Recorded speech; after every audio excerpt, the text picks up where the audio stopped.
Okay, good morning mga kaibigan. Meron tayong customer ngayon na XRM. Ano nga itabi po sa diferensya sa motor mo? Sa wiring siguro sa ilaw niya. Kaya baga nagka-diferensya pati na battery. Oo. Once na gin-on mo yung susi mo o yung ilaw mo, nagapalya. Nagapalya siya. Hindi yung andar na wala o napapatay. Kapag ma-signalate naman ako yung sa head niya nawawara. Oh. Okay, yun pala mga kaibigan ang problem ng motor na ito. Kapag in-open daw yung ilaw tapos mag-signal light siya, sa kaliwa man o sa kanan na signal light, basta signal light. Oh, alin man daw sa signal light na kanyang i-turn on ay namamatay yung ilaw ng motor niya. Pati na yung andar apektado. Apektado, nagaputok-putok. Oh. So sa ganyang sitwasyon mga kaibigan, bumili na lang ang may-ari ng battery, you know. Maganda daw klase ng battery yan, no? Bitin Thailand daw yan. Udi natin. YTX 4LV 4LV is yun. Yun. Kaya yung dati mo ay wala na. Sige, baklasan lang sabi mga cover M. Yan, mga cover. Baklasan muna natin mga kaibigan ang cover.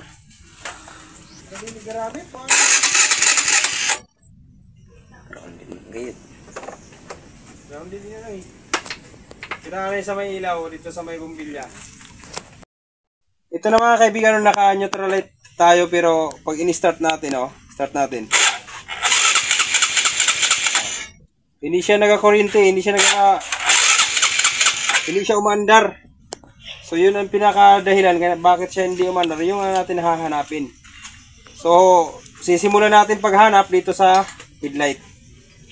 Kadalasan na problema ng motor ng mga XRM, minsan yung ground ng ating ilaw dumidikit doon sa live, kaya ganyan nakalagay sa signal light, sa lips ng signal light.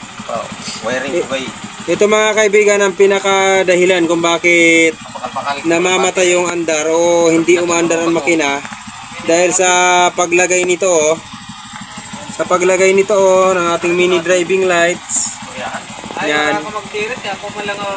Inilagay dito sa ating lip signal light. Dapat ito mga kaibigan, inilagay ito sa ating ground dito sa kulay green. Itong ground ng mini driving light ito mini driving light, ang ground niya ito. Dapat inilagay niya sa kulay green. Sa kulay green niya dapat ito inilagay ng unang gumawa. O kaya doon sa body ng ating motor. Lahat ng body parts ng motor natin ay ground. So dito niya inilagay sa ating live mo. Kaya yung negative naging live, nagka-problema siya. So subukan natin na hindi mailagay ang ground. Subukan natin kung aandar. Start natin. Kita di ko ay. Sa ako. Ibutangan ay. Ibutanganin ko ako.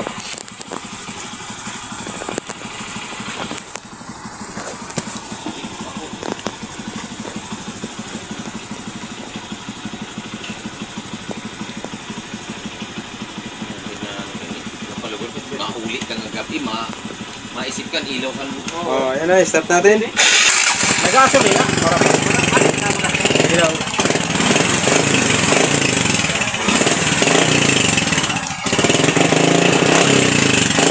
Anong ginagamit mo sa tayo tila? Islang ko gani na PW40. Islang ko sa na 15. Kaya may aceite na malabnaw na madali magbukas sa init. Oo. Pero ito una na 15W40. Okay siya. Okay. Ibalik mo sa mainan pag tinubsaw mo sa kamot mo at magtagdo. Labi sila. Dugay na magubas.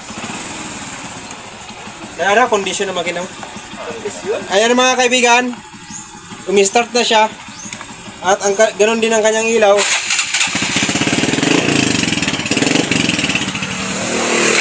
Ayun. So kaya mag-ingat sa ng mga wirings natin. Kapag hindi natin kabisado yung motor natin o hindi natin kabisado, so maganda kung sa pagpagawa sa atin, dapat doon sa tested talaga na nagwo-wirings ng ating mga motor, no? Yon.